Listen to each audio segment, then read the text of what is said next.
Hello to the next episode of the Sitcom Archive Deep Dive Overdrive. I'm Alison Barton-Simmons. Good morning.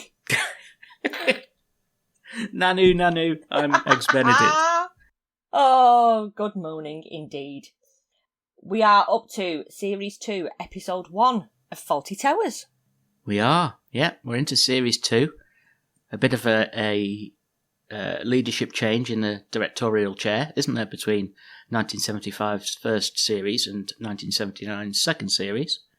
It's a big chunk of time, that, isn't it, to be starting your second series?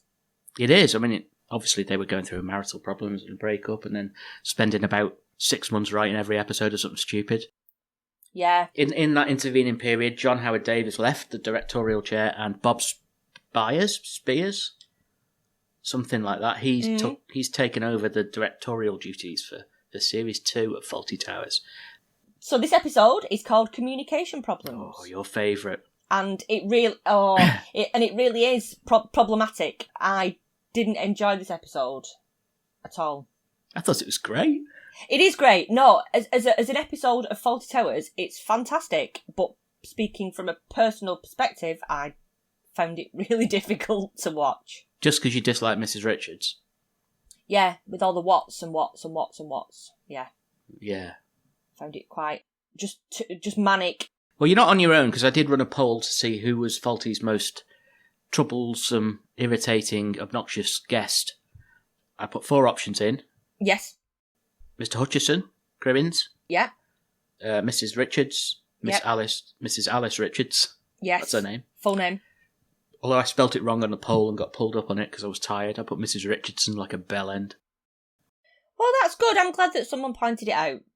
That's how they pointed it out. They just put Bell Mrs. end. Alice Richards. All right. No, not bell end, no. It would have been apt. And the other 2 options were the American, whose name escapes me, the American from Waldorf Salad that we haven't covered yet. Yeah. And who was the 4th option?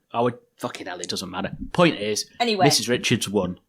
Yeah, she's very, comfortably. very troublesome as a guest at the hotel and as a character to watch on a TV show, I felt, personally. And if you've not seen this episode in a while, of course, you can watch it on BBC iPlayer, as it's on there at the moment.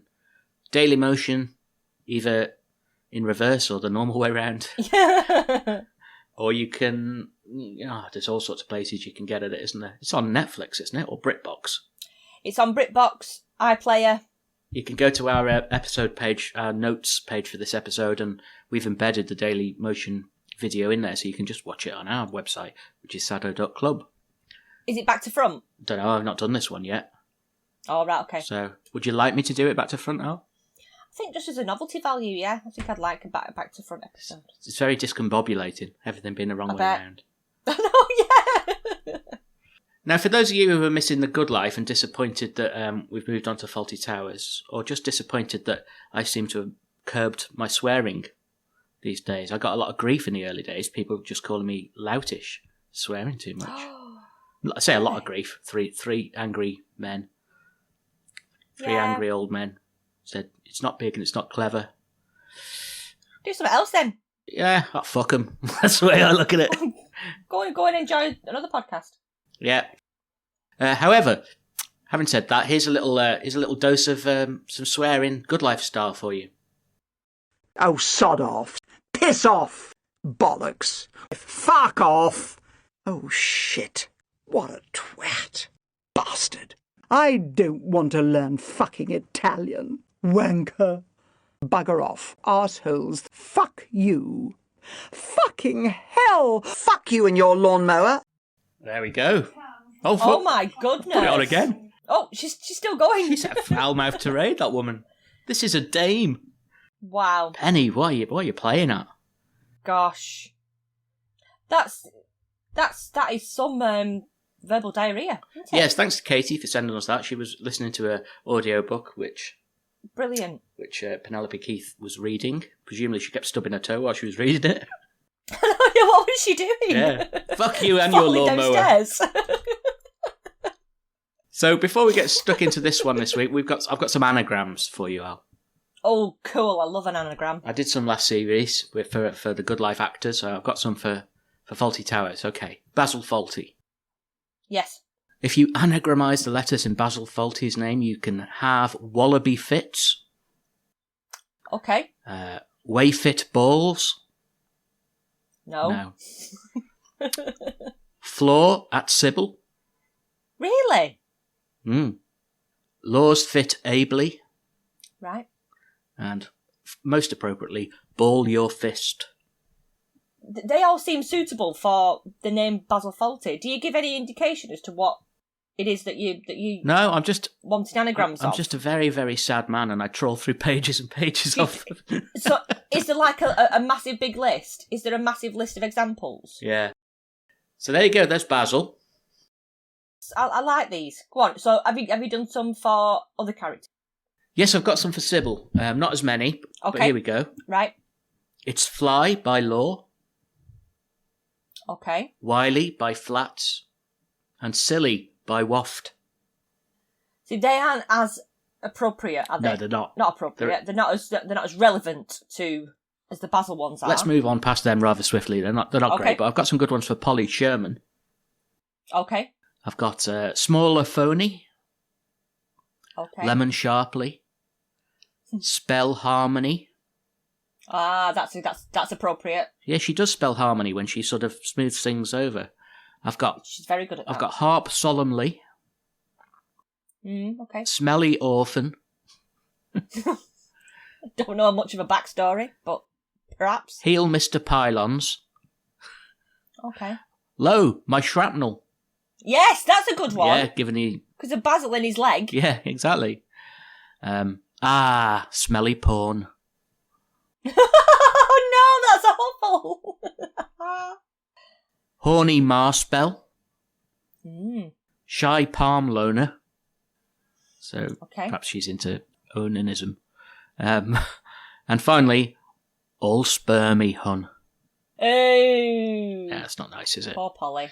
Poor Polly. I did some for the actors as well. Prunella Scales comes out Okay. as Parallel Census, Okay. or Cleanse Plurals, Resell Anal Cups, Oh, God.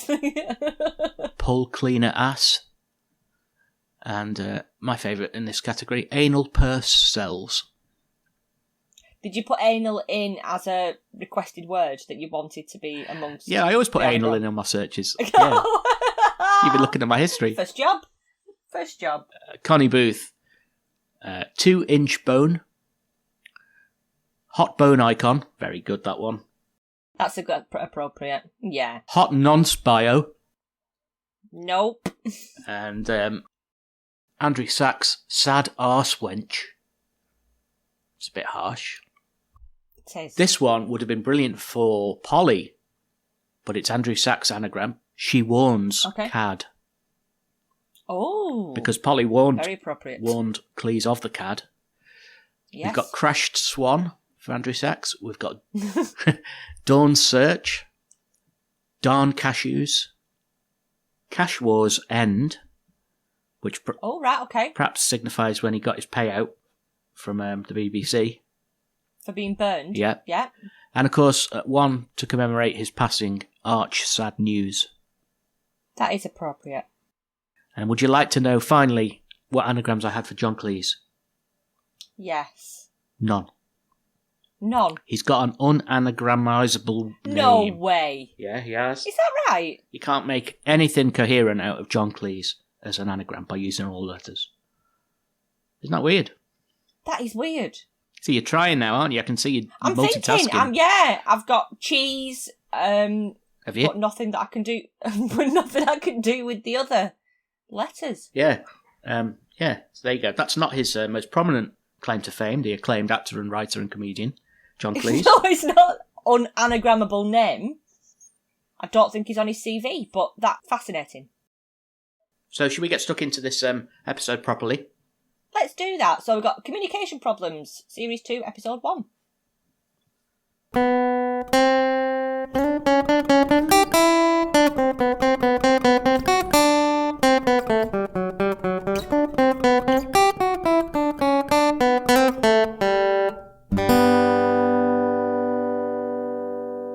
We are back in the reception. We're back at the usual starting point of Faulty Towers after last week starting outside the hospital. We're back in the reception of the hotel. And it's very busy. There's all sorts of stuff going on.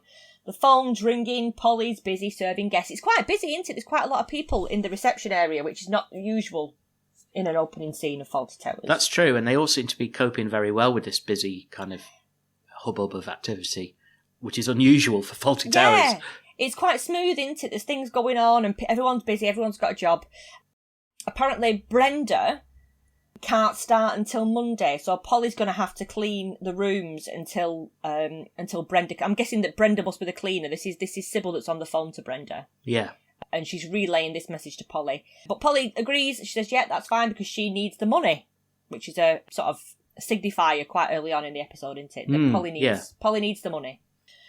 At this point, there's an interruption by a guest. Polly's interrupted by a guest, the infamous Mrs. Alice Richards, who is the star of this episode and the reason why I found this episode quite difficult to watch. Just as an aside, Mrs. Richards is hard of hearing, bolshy, loud, unreasonable, a bit of a nightmare guest. She wants what she wants right now, despite the fact that Polly is already dealing with another guest. Well, the first thing out of her lips is "girl." Rude. Just absolutely obnoxious, isn't it? She doesn't even wait for someone to speak back to her, and it was the shouting of "what" throughout this episode that I found really, really hard. What? What? And just assuming that everybody else is in the wrong when she's busy shouting "what" as well. So Polly deals with her quite well, actually. She's very firm and says, "I'm still dealing with this guest. Can you just wait a moment?" Very professional, isn't she? She is. She does really well. Mrs. Richards has booked a room at the hotel and she wants a sea view room with a bath for 3 nights, which is what she's booked, and that's exactly what she's expecting. Polly continues to serve the first guest, and Mrs. Richards is insisting that she's not finished, even though... So Polly's broken off from this guest in order to sort out money with Mrs. Richards, and then gone back to the guest that she was serving. But that's not enough for Mrs. Richards. She's expecting everything to be dropped for her. Yeah, Mrs. Richards is nobody else here could help me. She said, "What a good idea." And then she speaks in unnecessarily flowery language to Manuel to make sure he's confused. Yes, indeed. There's a major misunderstanding straight away because Manuel is saying "que," as in what in Spanish. Mrs. Richards is shouting "what" back at him. So there's a whole sort of like back and forth for a while of "que," what? And then Mrs. Richards assuming that there's someone that works at the hotel called "que what," which that did tickle me. Oh, I didn't pick up on that. CK what? Yeah. K? K what? CK what? Yeah. So she thought that the manager was called "que what." Yeah. Then she says to him, "What are you talking about, you silly little man?" She's just obnoxious. But then also Manuel says, I'm from Barcelona. And she says, "The manager's from Barcelona." And Manuel says, "No, he's from Swanage." Swanage. Bit of information that I don't think anyone needed, but thanks, Manuel. Polly is busy getting Manuel to deal with Mrs. Richards. And there's the other guest that's at the reception is Mr. Firkins, who, when Faulty turns up, he says, "Are you a betting man, Mr. Faulty?" Now, this made me laugh. Faulty's response to this made me laugh because he's busy looking around before he answers that question to make sure Sybil's not in earshot. Because Mr. Firkins has got a tip for him, and it's Dragonfly at Exeter races that day. And he's sort of telling him to put a bet on. Would you take advice from this guy, though? I mean, he seems like an archetypal spiv, doesn't he? I don't know. I find that if people are willing to tell you about a tip-off like that, I don't know. I assume that they must know. I suppose so. I mean, Basil's clearly interested, and Sybil sort of comes in at the end and knows what's going on, knows that he's getting a tip, and she sort of gives him a 1,000-yard stare, doesn't she?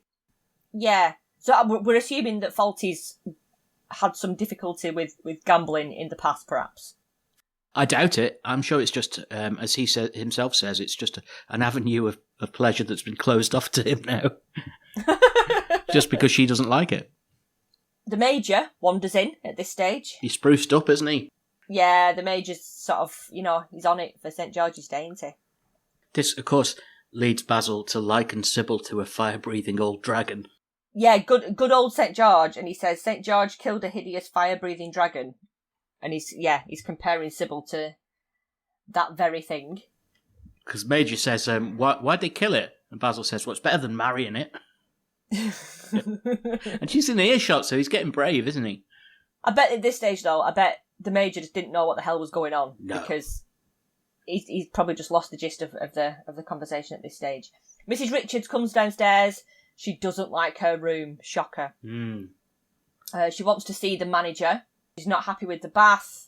It's not big enough to drown a mouse, apparently, which is disgraceful. It is very narrow. I looked at it thinking I wouldn't be able to heave my ample frame into that.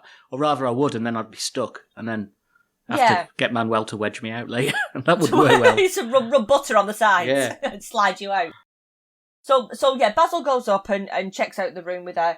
She wanted a room with a view and something more interesting than what she can see out of her window.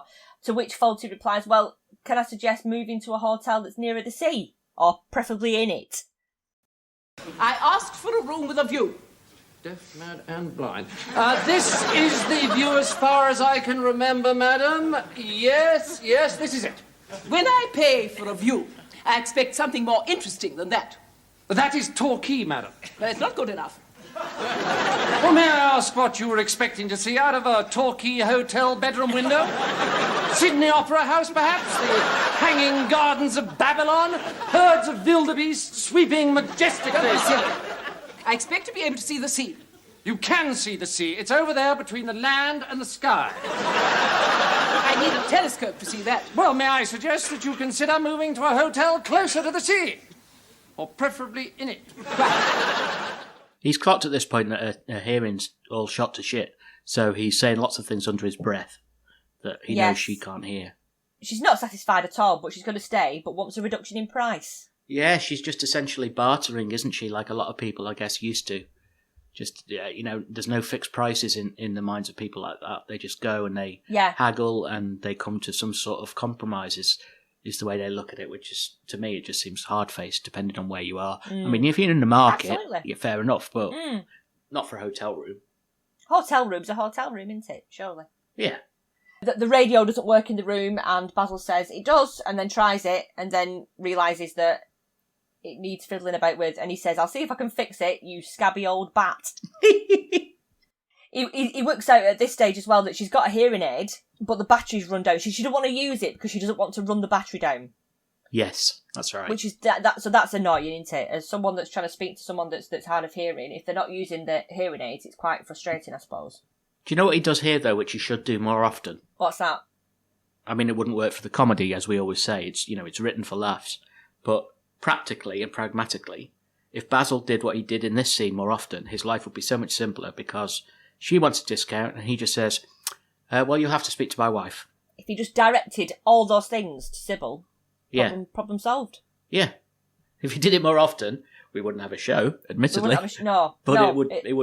He probably wouldn't have died young of a heart attack, as is inevitably probably the case if Basil was a real character. Yeah, or a burst ulcer. Also, take your pick, stroke, whatever. Faulty now sends Manuel off to go and put the bet on for him on Dragonfly, which is racing at Exeter Races, I think. So, at the reception, Sybil's on the phone now with... There's a wig on a polystyrene head, randomly. Yeah. I thought that might come up in Fashion Corner where he discussed her wigs. It's, is she brushing it? Is she sort of like quaffing it? Not quaffing it, not drinking it, but... I can't tell if the wig is there so that she can see what a particular hairstyle might look like on her own head rather than use a fucking mirror. Or if it's actually a wig that she intends to wear on her head. On top of the beehive barnet. So I don't really know, but she's having a conflab with someone over the phone about what her do should be. Yes.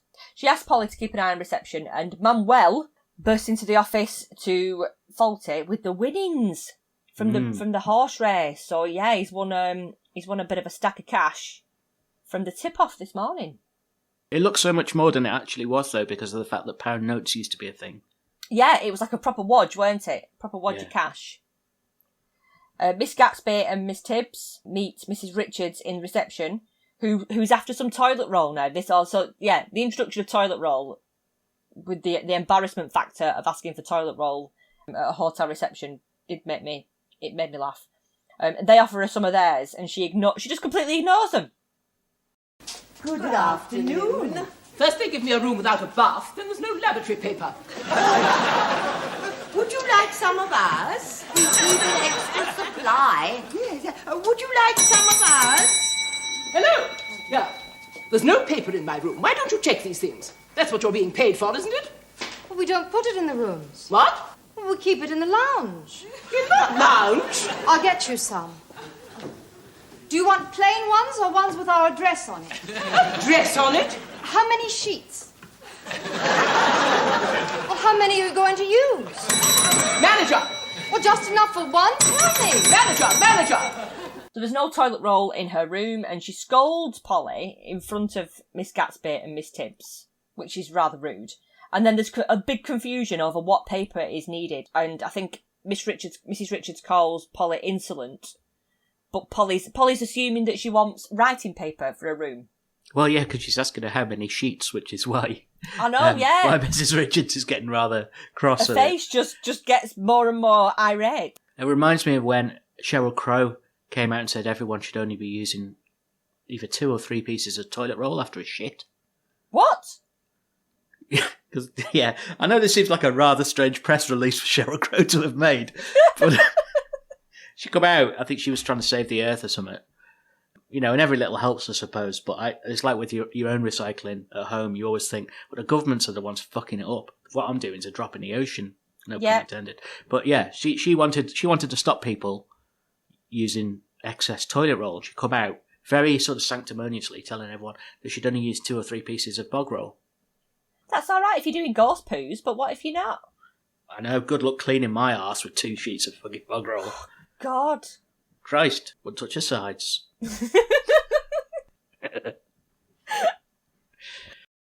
Anyway, back to Mrs. Richards and her need of toilet roll. She ends up in backwards and forwards with Fawlty, where she ends up asking Fawlty if he's deaf.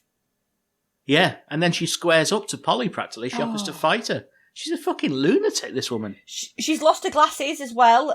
She ends up trying to find her glasses, and then they keep saying they're on your head. Your glasses are on your head because she's got them perched on top of her head. She disappears off into the dining room, then comes back saying, "They're on my head." Yeah, they were on my head. Are you not? Why are you didn't blind? You tell me? Oh, jeez. So Manuel's then taking 22 rolls of toilet roll upstairs to room 22 because there's been a big confusion over the number 22. Yes. I know. Oh, I know. We now find Basil telling Terry the chef. Hey, Terry the chef. About the horses and about his win. And he's singing away until Sybil walks in and tells him how happy he looks. She's almost like accusing him, isn't she, of being happy. But it's really clever the way he's singing a song about horse racing, and then when she comes in, he immediately sings into My Way by Sinatra. Yes, yes. Very cleverly done. He actually says to Terry, he's had a bit of luck on the GGs, but not to tell the trouble and strife. Yes. So yeah. Why he's telling anyone about it, given he wants to keep it quiet, I have no idea, really. He doesn't learn, does he? He doesn't learn. Were you taken with Terry the chef? I know we don't see much of him in this episode, but... Yeah, I recognised Terry the chef. He's like a sort of archetypal Jacko from Brushstrokes looking. I think that's what it was. I think that's why he seemed familiar. He's dead now, though. Oh. He died quite young. He died 59. All right. Big C. Oh. Crocodile. Poor Terry the chef. Yeah. Sorry to any of Terry the chef's family who might be listening. Yes, but I quite like him, and he plays quite a big part in future episodes. Terry the chef. I quite like him as a sort of occasional character, you know? Yeah. To advance the plot along. This one's just like an introduction to Terry the chef, isn't it? After the to-do with Kurt, the other chef. Kurt, yeah. Crazy Kurt. So he's insisting to Terry the chef to not say anything about the horse, because obviously he doesn't want Sybil to find out. After talking to Terry, Basil heads into the main dining room, doesn't he, to just warn Manuel not to say anything about these winnings. And Manuel's obviously confused because of his not exemplary grasp of English, so he's really, really confused, but Basil's trying to make it really simple by saying, you know nothing to him. You know nothing. Well, just as we think Manuel's grasped it, Basil's walking away, sort of furtively looking around to make sure Sybil's not there. Yeah. Manuel says, eventually. He says, what? He says, eventually, I forget everything. So he basically means that one day I will have dementia, which isn't really a sitcom joke, is it? No. Oh, my goodness. But no, he's saying, forget about the horse. Oh, what, nitwit? What is nitwit? Oh, there's a big kerfuffle here between what nitwit is and what's the horse is actually called. Do you want me to mime it to you like Polly did? Dragonfly.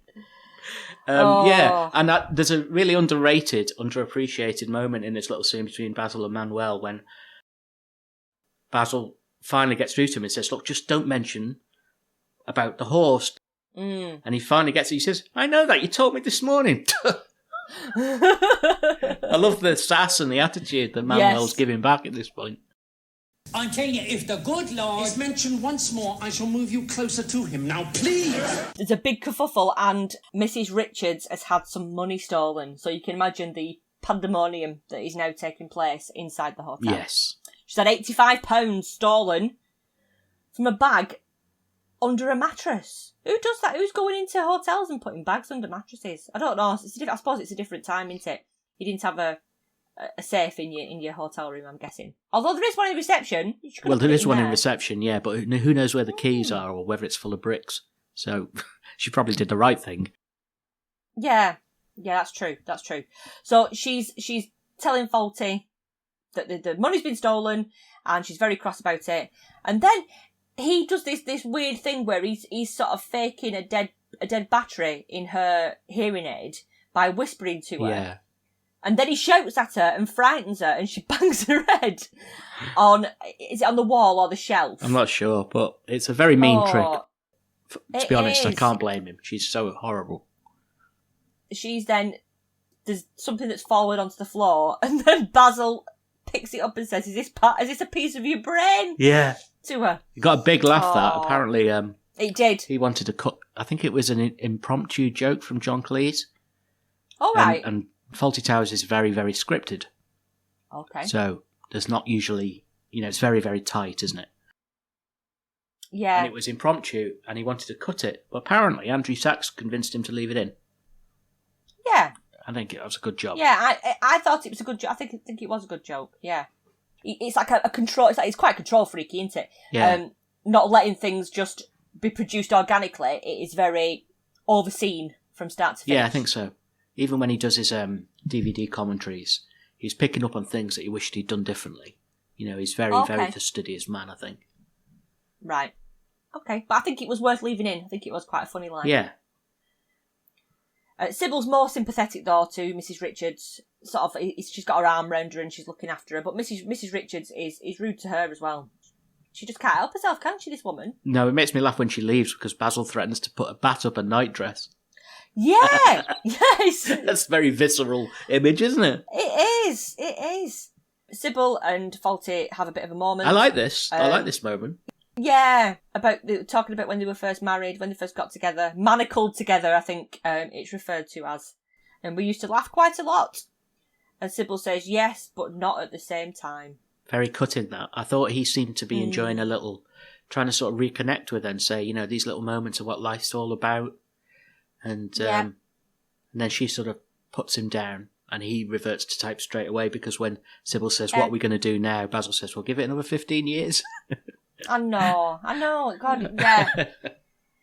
I find it's quite difficult to watch, isn't it? It's quite difficult to watch the chaos of their relationship because it's so clear that they're just abrasive. Just an abrasive couple, aren't they? Yeah. Manuel is sent off to go and look through Mrs. Richards' room to try and find the money. Polly is to go through the lounge and try and find the money. Sybil then sees Polly with the horse-winning money that Faulty's given to her to hide from Sybil. So now, Mrs. Richards' money is missing and Polly's got a stash of cash in her hand. Yes. Which is a recipe for disaster. Faulty's tried to warn Polly, and then Sybil asks her about the money that's in her hand. And Polly says that it's hers, which then leads us back to the Polly at the beginning saying that she needed more money and was willing to clean the rooms on behalf of the cleaner that can't turn up yet. So Sybil thinks that Polly has perhaps stolen the money from Mrs. Richards at this stage. Yeah, and I think because Basil is able to give her a quick heads up. Yes. Polly thinks on her feet, and it's quite impressive, really. There's a whole load of miming going on in the background because Sybil wants to know from Polly what was the name of the horse then that you won the money on? So Faulty's in the background doing all sorts of flapping about to try and give Polly the name of Dragonfly. Yeah, it's a brilliant visual scene, that, isn't it? It is. It is. She's guessing bird brain, fishwife, Flying Tart, which really made me laugh. But Sybil knows something's up, and she actually threatens Basil. She says, "Yes, you know what I'll do if I find out that that's your money and you've been gambling."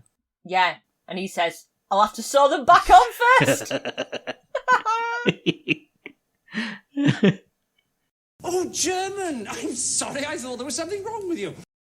We're then in the bar with the Major, who's going off to a memorial service. I think is this something to do with St. George's Day, or is it a friend whose memorial service he's going to?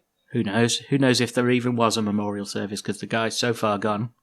Well, he's got a bright tie on, and Faulty points out that he's got this bright tie on, and then the Major says, "Oh, I didn't like him, so yeah, he must have been going to a friend's memorial. A friend? I don't know. A frenemy before it was a term. A frenemy. Yeah. Yeah. Faulty, why would you do this? Faulty gives the Major now the money to keep hold of. I know, why wouldn't he just give it to Polly or even Terry, who's clearly got more about him, you know? Yeah.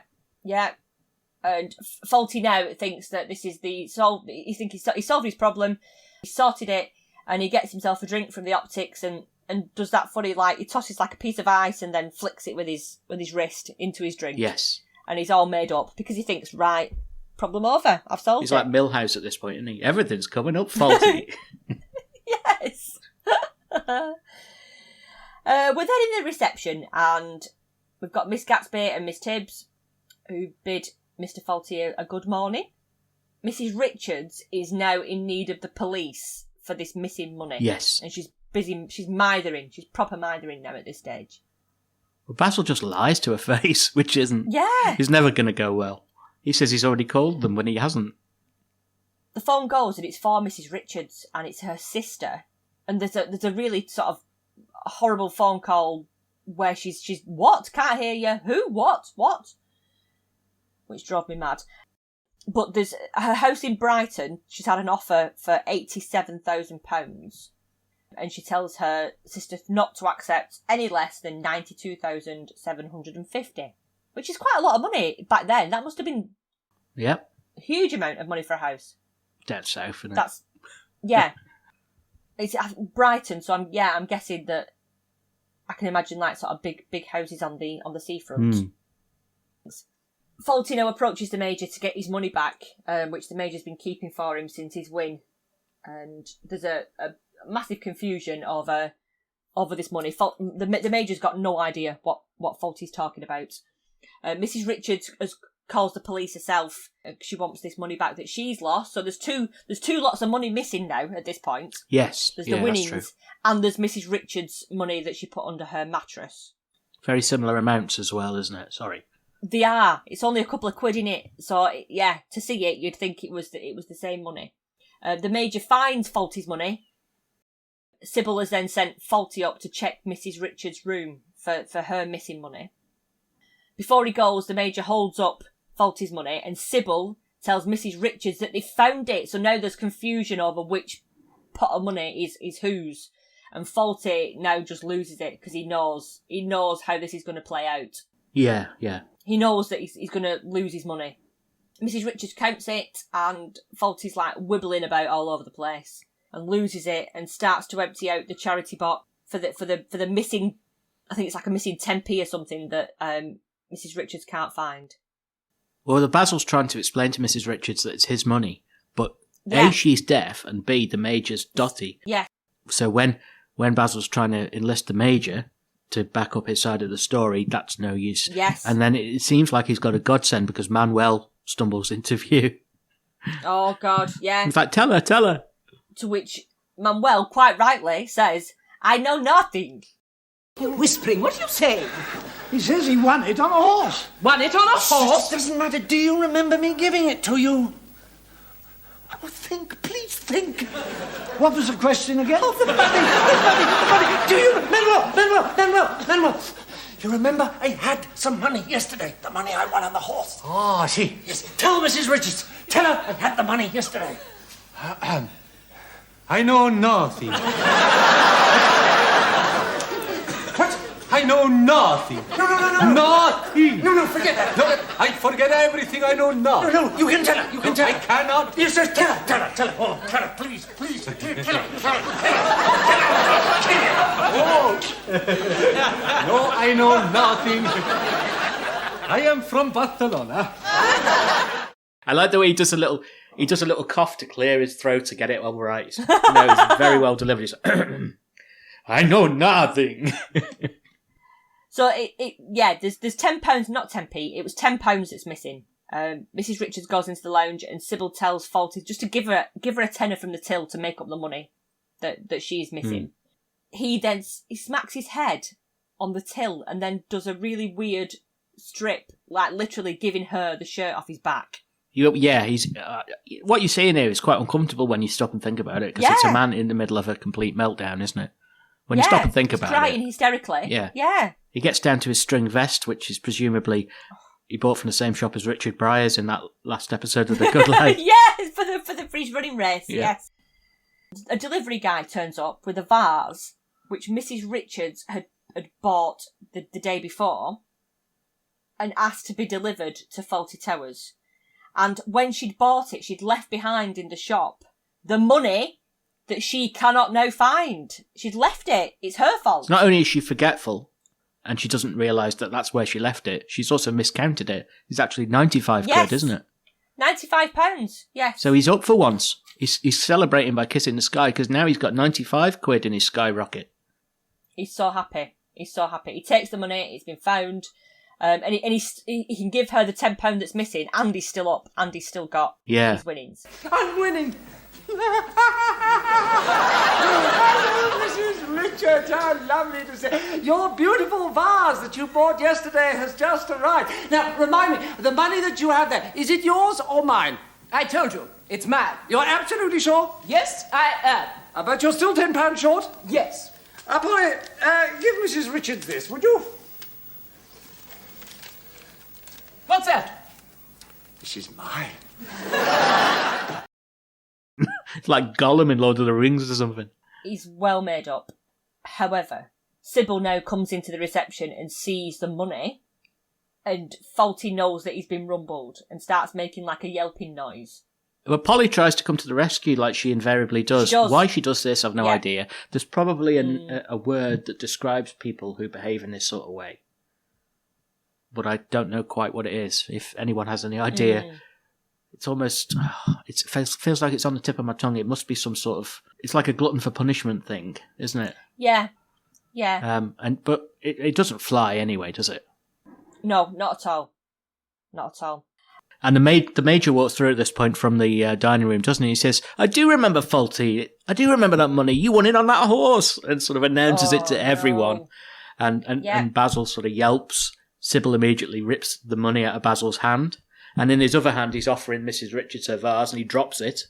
And it shatters on the floor. So everything comes to a head at this point.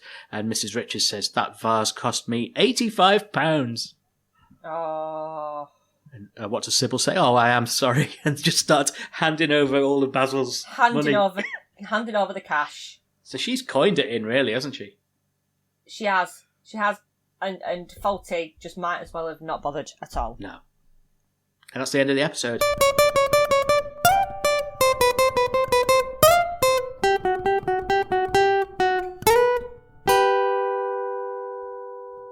I liked it, even if you didn't. I thought it was a great one. Yeah, I think there was the character Mrs. Richards obviously is so well written, because if you find a character difficult to watch, it's obviously a well written character. And just with her wants and misunderstandings and inability to hear, just irritating. I found her really irritating. I found the whole episode irritating. Well, you're not the only one, because Joan Sanderson found the character irritating when she read the script. Is that right? And didn't want to do it. Really? Yeah, she didn't want to play this obnoxious old bag, and Cleese had to sort of beg her because he really rated her as an actress. Yeah, I like her. I like John Sanderson as an actor. I remember as a kid watching After Henry, which of course Prunella Scales was in as well. She was in as well. Prunella Scales was in it, and it was like 3 generations of the same family, all women living in the same house. And only as an adult have I found that as a radio show on the BBC in the UK has Radio 4 Extra, which has a lot of like old comedy radio series, and that started off life as a radio series. Yeah, so many of them didn't they? Even like the modern ones, like because Sean Locke's recently died. People have been watching 15 Stories High, but that started life as a radio show. Did it really? Yeah, you get it on podcasts if you search for it. I quite like a radio comedy series. I find them quite charming, and hearing Joan Sanderson's voice on the radio I find very comforting, despite the fact that I don't like Mrs. Richards. Right. Her diction and enunciation is very, I suppose it's received pronunciation, is it? Yes. And it's sort of, maybe it's comforting in the same way that just the nostalgia of it, because it's not the way people talk anymore. Yeah, I find that with Radio 4 Extra, there's lots of old comedy series like from the 50s and the 60s, and there is something comforting about hearing voices just on the radio and it being quite passive. You just have to listen. You don't have to watch or do anything. You can just listen to the comedy. Yeah, radio. Yeah, well, I nearly seeked into Radio Gaga then. I was about to say it's had its time but it could well come back, but that's just basically the concept of Radio Gaga by Queen, isn't it? No, I was going to say that I was watching something about depression the other day. Yeah. Because I'm a cheerful fucker. I periodically suffer from depression, so many people do. And it was an interesting YouTube clip, and it was saying how one of the most helpful things you can do when you're feeling lost and at sea is to actually just put on a really old TV show that you know really well. Yes. Because the predictability of everything just is a big, lovely, warm comfort blanket. Yes. And that's exactly how we described The Good Life in our first series, isn't it? It totally is. There's very little mild peril, unless you count the... That was me doing a brass tone. Was it? There's very little to get you on the edge of your seat or worried, and you know what's going to happen. It's just lovely and comforting. And I think the same can be said of a lot of these sort of Radio 4 scripted comedies. I wholeheartedly agree with that, because I do that. I know that I do that, especially in times of, I suppose, downward feelings. Yeah. I will revisit the same TV show, and while I'm working and when I'm going to bed, I will have it on in the background because I just find it comforting, and that's all right. I know people like going to bed and don't have lights on and don't have sound, and I know I don't subscribe to that. I've got a friend who says the best way to deal with depression is a wank and a cookie. Well, there's that. Whatever works for you is the way exactly. I look at it. Just, don't wank on the cookie. Just 2 separate activities. That's a whole different game. Yeah, that's very niche. That's a different game. It is, isn't it? Yeah, After Henry, you described it as 3 generations of women in the same household. Made me realise that After Henry was just a female only for daughters in a way, but middle class. Yes, it was. It was. Yes. And actually, To the Manor Born with Honor Blackman and whoever played her daughter, and was there another woman? That's another sort of 3 generational. That wasn't To the Manor Born was thinking. Oh, sorry, not To the Manor Born. What do I mean? The one with Paul McGann in. Paul McGann. The Upper Hand. The Upper Hand, that's it, yeah. That sounds like we didn't have a big break and Googled it, didn't they? And had to research. Yes, the upper hand. I do remember that. Did you have any bric-a-brac in this episode, Al? I did. I must have initially found a bric-a-brac while I was watching it, and then forgot that I had that bric-a-brac, because then I've hurriedly put together another bric-a-brac this morning. So I've got two. Do you want both of them? No, because I've only got one, so I'll do mine first in case you nick it. Go on then. Go on. I've got Mrs. Richards' hearing aid. Oh, bloody hell! I've researched all about transistor hearing aids. Oh, it's all right. You can still talk about it. I've got nothing really to add to it other than the fact that there was a little box on the front of her waist and it was very sort of unseemly and awkward. I mean, the only thing worse I can think of is Edith's mother in a lower low with a trumpet. Yes. Well, that was... The trumpet was like that was the first hearing aid. Early hearing aids were trumpets. Right. And then these transistor hearing aids had they amplified the sound with the little box and you could turn the volume up and down. Yeah. And they were sort of developed in the 50s, but obviously still hung around into the 60s and 70s. And yeah, they were quite unsightly because you had to pin one bit of it onto you or wear it over your shoulder, and then had a wire that went up to your ear. But the sort of carrier thing was like a battery pack as well, so you could turn it up and down, and that's what made it work, I suppose. I know that they were probably superseded in turn by those really ugly kind of waxy browny ones that go behind your ear, because that probably your grandparents as well, maybe, or certainly great aunts or something like that would have had something like that. Cause sort of in the 80s with the bit that fitted behind your ear. That I think did Morrissey not wear one of them on like Top of the Pops for no reason whatsoever? Did he? I mean, I know it's not news to anyone, but what a cold sore. He's such a knobhead, that fella. Just an odd thing to sort of appropriate. Yeah, just feels. Would have been funny if Bruno Brooks had just run up behind him and shouted in it like Basil did to Mrs. Richards. Maybe bang his head. Yeah. No, my nan's one used to whistle all the time. She'd always be whistling in her ear. And as a kid, I'd be going up to her, just hovering my hand by her ear to make it whistle. We're standing behind her going... And she wouldn't know I was behind her, and then she'd be going, oh, bloody thing. They were like notorious, weren't they, for the feedback, the whistling feedback. Yeah. I'm sure that today's hearing aids are much more practical and stylish and all the rest. My dad's got one recently. I've not seen it. They're like in ear. You put them like right in your ear now, so most of the time you wouldn't even know that somebody was hard of hearing because they wear them inside their ears. So they just look like spies who've got like yeah MI5. They do look like they work for MI5. Yeah, very clever. Very good. So yeah, I also chose that, and I also picked the polystyrene wig head. Oh yes, they sort of remind me of a time. Yeah. Well, there used to be in Bolton. There was near the cinema. There was a wig shop next door that had all these wigs in the window with polystyrene heads, and I've got a bit of a thing with like mannequins and like dolls and those. The heads used to creep me out. Did they? Because they had no eyes and no features. They were just like polystyrene creepy heads. Is that like because of the Kim Cattrall film? You kept thinking they were going to come to life. That didn't bother me. No. Do you know what? The idea of them coming alive didn't bother me. It was just the look of them. They just spooked me. Ali's got one in her room. What? But it's just a torso. It's just one of those what? torso Oh ones. God, that's even worse. Oh no. Yeah. She chopped the rest of it up and buried it in the woods. Oh, so what's that for? Is that for clothes making? I don't know. She was very vague when I asked her, so maybe she is a closet serial killer. I mean, I don't really know. I said, do you use that to stretch out your clothes? No, never you mind what I use that for. What? Oh. And he's headless. The headless. Headless, armless, torso. Headless. It's just a nugget. Yeah. Wow.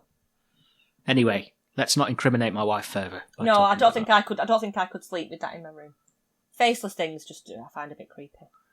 That reminds me of when we were playing like a parlour type game with the kids when they were younger, and one of the categories on the cards was things you wouldn't want to find in your bed. Okay. And Jack, who was only about 12 at that point, went Michael Lavelle because he was up in court at the time, I think. Yes. And I love your kids. That's very astute. hastily add that he was found innocent.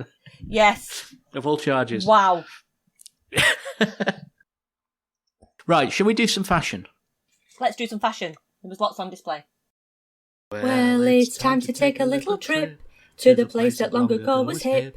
It's Fashion Corner, it's Fashion Corner, it's Fashion Corner, Fashion Corner. Oh. Early on in the episode, we see Sybil in a powder pink worksuit. We've said in the past about Sybil's ability to rock work clothes while looking very, very stylish. No matter how much this woman annoys me, she's always looking very, very stylish. Oh, I know. Oh, I know. Powder pink suit, reminiscent of the audience at the end of The Good Life. I know I keep harking back to that, but it's obviously of a time. Like a solid block colour of powder pink. Pockets in the jacket, which I liked. A big bow collar on the blouse that she was wearing with huge earrings. I'm interested to see this. One thing, I'm just as a bit of an aside. I'm interested now in the end. We're at the end of the 70s now with this series, and I'm looking forward to seeing how different Fashion Corner examples will be as compared to the first series, which was 1975, 76. Is it 75 or 76? And The Good Life as well. I know that's our previous series, but just seeing how fashion and style has moved on as we move sort of into the 80s. Well, to interject there briefly, this leads us on to the fact that now we've only got 5 episodes to go. We need suggestions for Series 3, so yes, get on email, get on our Facebook group where we're taking suggestions. We'll put it to the poll eventually. So yeah, we want to hear your suggestions. Probably 70s and 80s. We'll probably stick to those decades, eh? Yes. Fashion Corner's going to be hard if we pick porridge. I just want to put that out there. Yeah, we might need to. Another jumpsuit. Oh. Yeah, Mr. Mackay was looking smart this week. Another set of overalls. Yeah, we might just have to discuss David Jason's old man makeup instead. Yes, yeah. Back to Fawlty Towers though. Polly, she's in a very stylish knitted waistcoat in one of the scenes. It's like an Air Force blue with red and green patterns on it. She's got a very similar kind of blouse to what Sybil's wearing, which is like a blue blouse with a ribbon necktie. So that must have been of the time in 1979. It's like a tie, like a very thin ribbon tie around the neck. This episode we see Manuel not in his usual white jacket as the waiter. He's got like a maroon jacket on at one point in this episode, which I thought was quite different to what he normally has on. Really? You'd be surprised he didn't wear that on Gourmet Night. Yes, it seemed to be like a step up, almost. Yeah, almost like a more dressed up version of Manuel in his role. Later in this episode, we see Sybil in like a gold frilly knitted top with a frilly collar and cuffs, and what I suspect is a pleather skirt. It's quite a short mini skirt, so we are moving sort of beyond the look of the 70s at this stage, I think, with Sybil's appearance.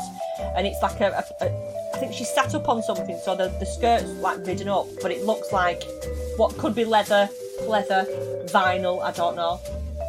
It's all sounding a bit bondage, really, isn't it? Well, a leather skirt riding up. What goes on behind the closed doors of Fawlty Towers? Yeah, we've seen the pampas grass, haven't we? We have. There's all indication. Towards the end of the episode, again, Sybil, another change in her outfit. She's got like a blue-purple skirt suit with a cream ruffled collar. So the ruffles are all still there from the 70s. And the sort of suit that she had on had like a white and grey trimming around it. She looked very smart anyway. And I think that's everything I've got for this week for Fashion Corner. You bastard! So next week's episode is the second one of Series 2, and it's The Psychiatrist. And my recollections of that one are just about Basil's paranoia, neuroses being ramped up to the max because he's constantly worried that they're evaluating his behaviour. And they probably should. Well, they probably do, just because of the way he overreacts to their presence. Yeah. And he constantly thinks it's about sex. Of course he does. Oh, see, this is quite telling, isn't it, really, about Basil? Yes, yeah. It's definitely it's the thing that most in his life that makes him uncomfortable. It does.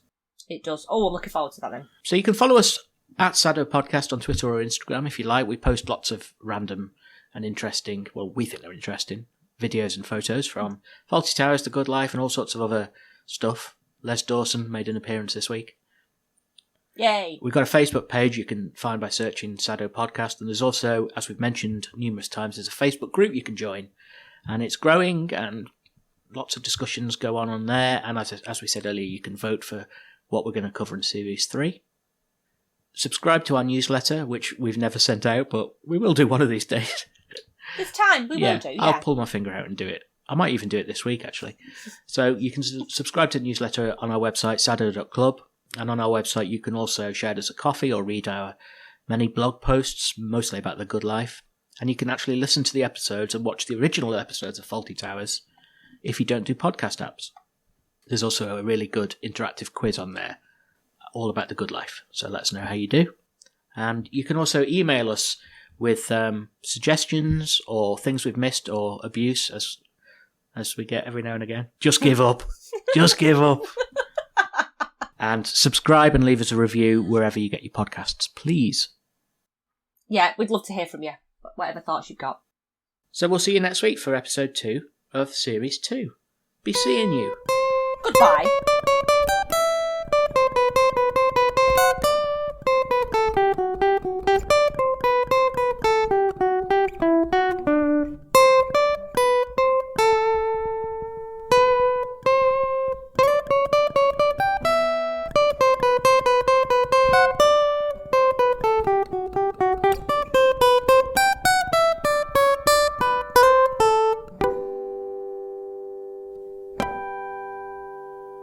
Fuck you and your lawnmower.